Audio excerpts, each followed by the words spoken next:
শুরু। জি।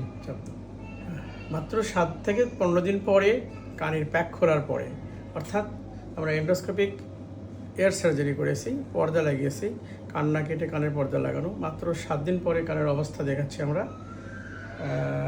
কানের প্যাক খুলে ফেলেছি। এখন আমরা স্ক্রিনে আমরা দেখব, এখানে কিছু ময়লা দেখা যাচ্ছে। ময়লাগুলো আসলে ময়লা না, আমরা এন্ডোস্কোপিক এয়ার সার্জারির পরে ওইখানে আমরা জেল ফোম দিয়ে আসি।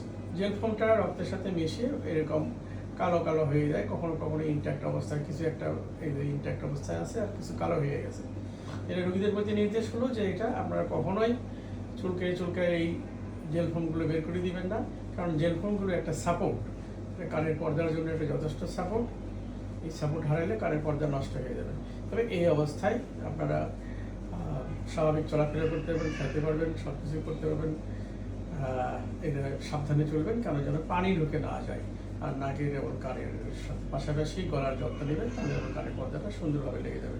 ধন্যবাদ।